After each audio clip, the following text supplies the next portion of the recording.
mogul Sean Diddy Combs was on the scene of one of the most high-profile rapper assassinations in history.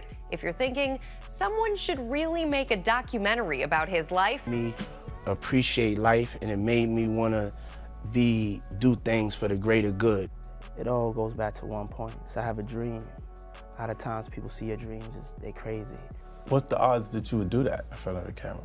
That's one of the moments where he forgot he was on tape. Across hip-hop's wild history, there's always been a few names you just don't mess with.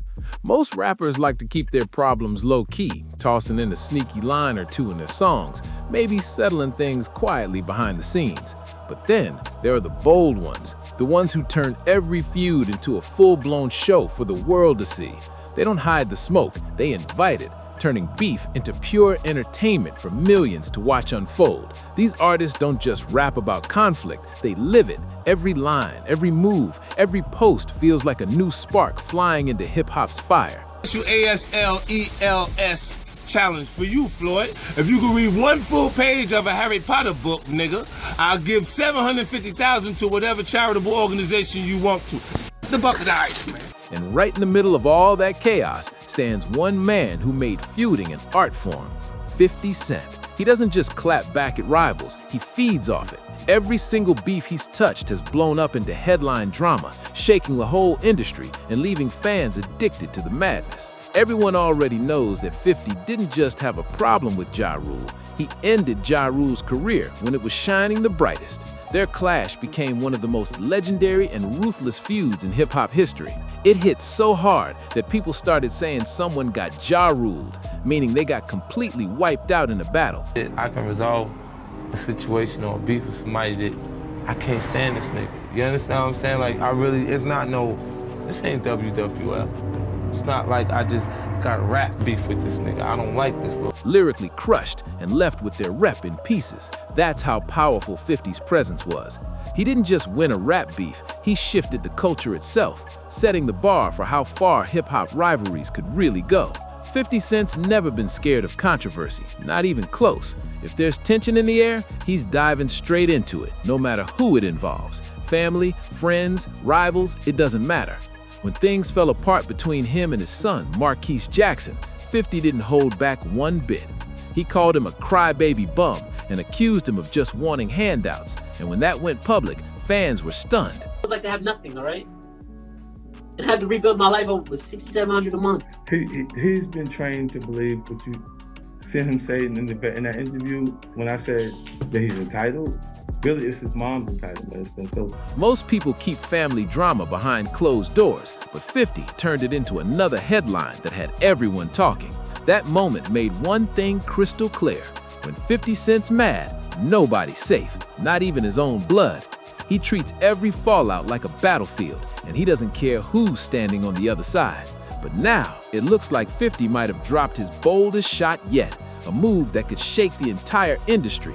This time, his sights are set on one of his longest-standing and most powerful rivals, Sean D. Combs, also known as Puff Daddy. Once upon a time, I'm a savage. Whatever I want, I'm going to get. Whatever I want, I have to get. Diddy was the ultimate symbol of success, the flashy mogul who could turn anything he touched into gold. His name carried real weight, representing power, wealth, and influence across America's music and business world. But recently, everything's taken a wild turn. Diddy's reputation has been spinning out of control, surrounded by endless rumors and serious accusations that have left his image hanging by a thread. And 50, always watching from the sidelines, has been waiting for the right moment to strike. Work with us that has dealt in the dirtiest of dirty business. We're losing. Now he's using every bit of that chaos to turn Diddy's downfall into one of the biggest stories hip-hop has seen in years. Diddy's once spotless image completely shattered. The man who used to shine as a symbol of success is now buried under controversy, and the glow that once followed him everywhere seems to be fading faster than ever. Tons of people have tried to break down Diddy's shocking fall, with talk shows, interviews, and endless documentaries dropping wild claims about lies, betrayals, and his over-the-top lifestyle. If Sean Combs watches this, what do you think he's going to feel? Like, wow, this is amazing. I think he's gonna say this is the best documentary I've seen in a long time. Some of these projects went so far that the stories almost sounded unreal. secret rivalries, bizarre habits, and behind-the-scenes chaos that had fans glued to every rumor. But none of those attempts hit as hard as the newest 4-part Netflix series that's got everyone talking, Sean Combs' The Reckoning. And here's the jaw-dropper. This explosive documentary was executive produced by 50 Cent himself. It's being called the most powerful and damaging deep dive into Diddy's world to date. I snatch Kim, tell Puff you wanna see her again? Dance your ass down to the nearest ATM. Fans can't stop buzzing about it, and critics are already calling it a game changer that peels back layers no one's ever dared to touch before. But this isn't just another rehash of old drama, not even close. The series is put together with serious precision, connecting every era of Diddy's life like puzzle pieces, leading straight to the chaos surrounding him today. Each episode hits with emotion, uncovering shocking details that pull you deeper and deeper into the storm. The storytelling is tight, intense, and impossible to look away from. It mixes Diddy's past controversies with the brand new drama that's been chasing him in recent years, showing exactly how his empire started to crack. Every twist reminds viewers that sometimes the past doesn't just fade away. About that, he said you did the same thing to him. You asked him to take him shopping. Yeah, I thought he needed some clothes. What? I'm a nice guy. Yo, why are you and Fifth just... Hey, yo! Why y'all not... I mean, y'all can't see it. No, we can't see it. Y'all can't see that he loves me? But see... You really, hold on, you really think that's hate? You really, when you really break it down, you've been out here a long time. You know he loves me. I don't think he like it. Cause P. Diddy be wanting the body, and you gotta tell him no. It comes crashing right back, louder than ever. This might just be the best documentary to hit Netflix in years. But before breaking down all the details from that explosive series, we've got to rewind and look at where this storm between 50 Cent and Diddy really began, right from the start of 50's come-up. When 50 Cent stepped into the rap game, he didn't tiptoe in, he came ready for war. From day one, he was calling names and shaking tables all across the industry. His 1999 track, How to Rob, wasn't just another song, it was a warning shot. In it, 50 went after some of the biggest icons in hip-hop, including Diddy himself. That track wasn't made for peace, it was made to announce dominance. It showed the world that 50 feared no one, no matter how powerful or untouchable they seemed. But right after that fearless debut came one of the darkest, most unforgettable moments in hip-hop history. The day 50 Cent was shot 9 times and somehow survived. That near-death experience became the ultimate turning point in his life and career, transforming his image forever. From that day forward, he wasn't just another rapper on the come-up. He became a symbol of resilience, strength, and survival in its rawest form. The shooting didn't just change 50's mindset, it changed everything. His voice was left with that deep, gritty tone fans instantly recognize today, giving his music a harder edge and raw emotion that nobody could fake. His sound, his swagger, his entire presence evolved into something legendary. People didn't just listen to his songs, they felt his story. From then on, 50 wasn't just an artist, he was living proof that no setback could stop real determination. By the early 2000s, 50 finally crossed paths with Diddy, and that meeting flipped their connection into something way more complicated. According to 50, during that time, he was actually ghostwriting for Puff, crafting lines and hooks behind the scenes that ended up in Diddy's own projects. That behind-the-curtain work added a brand new layer to their history, one built on business, respect, and quiet competition that would later explode into one of the most talked-about rivalries in hip-hop history. This wasn't just some wild rumor floating around. It's been confirmed more than once. Even former Bad Boy and Def Jam rapper Shine publicly backed up 50's story, adding serious credibility to the claim. That revelation made fans look at 50 and Diddy's connection in a whole new light. Before all the drama and diss tracks, there was actually a bit of creative crossover between them. It's wild to think that before their rivalry blew up, there was a time when they were quietly working on the same wavelength. But here's where things take a twist. Shine, the same artist who once confirmed 50's ghostwriting for Diddy, ended up beefing with 50 himself. At one point, he even called 50 a federal informant, adding another layer of tension to an already tangled web of relationships. The hip-hop scene has always had shifting alliances, but this triangle between 50, Diddy, and Shine, it had more plot turns than a movie. Back when they all first crossed paths, 50 was still making waves around New York, building his name in the streets, while Shine was one of Diddy's main stars under Bad Boy. According to 50, he wrote Diddy's verse on the track Let's Get It, something he revealed 2 years later on his Guess Who's Back mixtape in the song Not Like Me. In that track, 50 dropped a slick line that hinted at it. Hoes be like Fifth, you so witty on the D, like they heard I ghostwrite for P. Diddy, and 50 didn't stop there. Later, that same year, he fired off another jab on the Bad Boys 2 soundtrack, which was ironically produced by Diddy himself.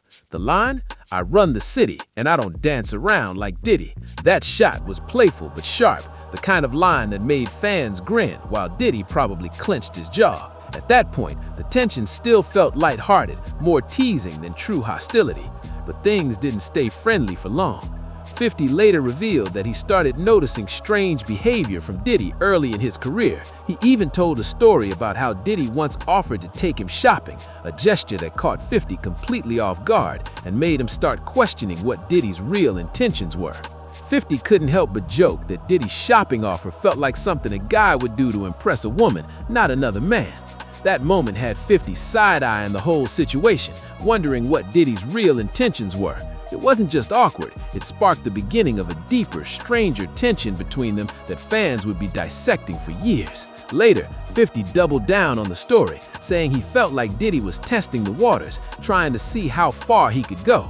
He even threw in one of his trademark punchlines, comparing it to Diddy dipping his toes in the baby oil. It was 50's slick way of suggesting Puff might have been seeing how 50 would react to something that just didn't sit right. The story spread like wildfire online, giving fans endless fuel to debate what really went down and what it all meant. Of course, once those comments started catching heat, Diddy couldn't just stay silent. But instead of clapping back with anger, he handled it in that classic Diddy fashion, all smooth confidence and playful energy. He brushed it off with humor, acting completely unbothered, like the whole thing was just another day in the life of a music mogul. But that cool reaction didn't quiet things down. If anything, it made fans more curious. People started wondering if there was more to the story than either of them was letting on. By the mid-2000s, 50 Cent had officially gone from street legend to global powerhouse. His rise wasn't just fast, it was unstoppable. He dominated the charts with hit after hit, stacking 7 #1 singles and over 20 top 10 tracks. 50 wasn't just ruling hip-hop, he was taking over the entire music industry. And it didn't stop with music. 50 turned himself into a walking empire, locking down massive endorsement deals, landing movie roles, and launching business moves that made his brand bigger than ever. He wasn't just a rapper anymore. He was a full-blown cultural force that couldn't be ignored. From his massive business plays to his non-stop run of chart-topping hits, 50 Cent had officially leveled up into one of the biggest stars on the planet. His reach stretched way beyond hip-hop. His name was everywhere. It was clear that 50 wasn't like most rappers in the game. He was built different. While plenty of artists focused only on the music, 50 was out here treating his career like a full-on enterprise. He had a sharp, calculated business mind that separated him from almost everyone. Maybe only Eminem matched that same kind of hunger and vision. 50 launched his own record label, built a successful clothing line, and made bold investments that turned into serious paydays. He even secured stock shares in big companies, proving he knew how to move both in the streets and in boardrooms. He wasn't just stacking cash from hit songs, he was constructing an empire. Every decision he made screamed power, showing the world that 50 wasn't just playing the rap game, he was owning it. And that success didn't go unnoticed. To many, it almost looked like 50 Cent had everything Diddy ever wanted: the fame, the dominance, the respect. He had the streets behind him, the fans screaming his name, and the media obsessed with his every move. Women saw him as a full-blown superstar, and the streets viewed him as a solid, respected figure who'd earned his stripes through real struggle and hard work. That rare mix, the toughness that kept his credibility intact, and the charisma that kept him in the spotlight, made 50 unstoppable. He could dominate radio, control headlines, and still keep his authenticity untouched. And for someone like Diddy, who always aimed to control both worlds, the flashy fame and the street respect, Watching 50 master that balance had to sting, even if he'd never admit it. Watching the documentary now, it's crystal clear why Diddy might have felt a little envy toward 50 Cent, even though Diddy was already one of the biggest moguls in the entire music game. 50 had something money couldn't buy, that raw, magnetic presence that just drew people in. Whenever he walked into a room, every head turned. He didn't even need to say a word. His energy spoke for him, loud and clear. Diddy, of course, had the fame, the fortune, and the legacy, but that natural aura, that mix of street power and global respect that 50 carried so effortlessly was something he could never quite match. It's easy to see how that contrast could have rubbed Diddy the wrong way, especially as 50's influence kept climbing higher and higher. By 2005, 50 Cent had officially become a powerhouse. He wasn't just a hitmaker, he was a full-blown empire builder.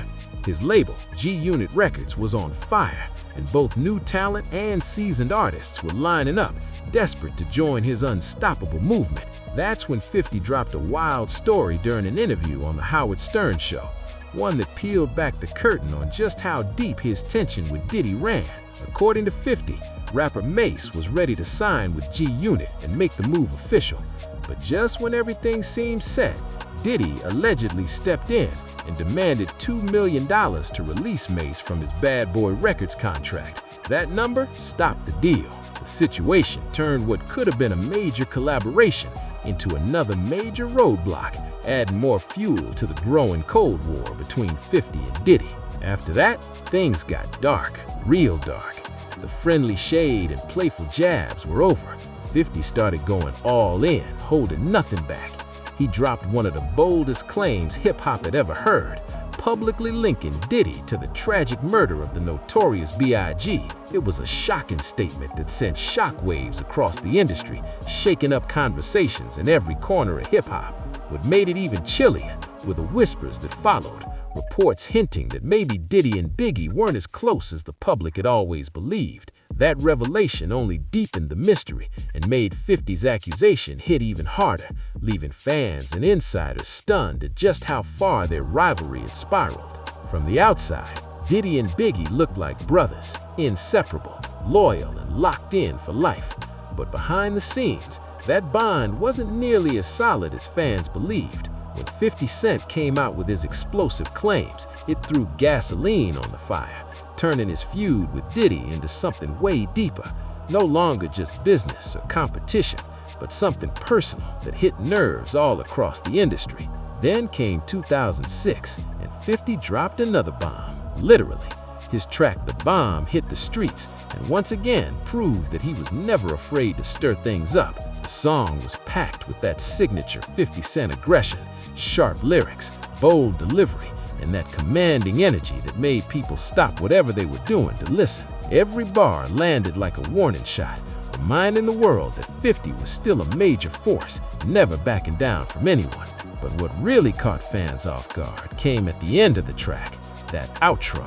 50 always had a way of closing a song with impact, whether it was a clever shot, a quiet threat, or a coded message aimed at someone specific. This time was no different. The ending made sure everyone knew the song wasn't just entertainment, it was a statement. By this point, it was crystal clear that 50 wanted nothing to do with Diddy or anything tied to his flashy image. He had completely stepped off the Diddy hype train and was calling him out in ways no other artist dared to do. 50 even went so far as to suggest that Diddy held some kind of responsibility in the tragic murder of the notorious B.I.G., a rumor that had floated around hip-hop circles for years but was rarely spoken out loud. 50 didn't sugarcoat a thing. He said exactly what he felt, making it clear he thought Diddy had been moving in strange ways long before the rest of the world noticed. And looking back now, it's wild how right he might have been. While everyone else was still showing up to Diddy's famous parties, playing along with his high roller lifestyle, 50 was already seeing the cracks forming in that perfect image, spotting the downfall almost 20 years before it started showing. While the spotlight stayed on Diddy, 50 Cent was in the shadows plotting his next move, sharpening his bars and strategizing like a general getting ready for war. The feud had already taken over the music scene, But soon it spilled into business, where both moguls went head-to-head in a high-stakes showdown over their vodka empires. Diddy was already pushing his iconic Ciroc, known for its smooth taste and flashy image, ultra premium, perfectly smooth. It had become a symbol of luxury, perfectly matching Diddy's reputation for living large and staying polished. But 50 wasn't about to let him run that lane unchallenged. He fired back by launching his own liquor brand, Effin' Vodka, stepping directly into Diddy's territory and shaking things up in the process. And of course, in true 50 fashion, he didn't just play it cool, he turned it into another public roast session.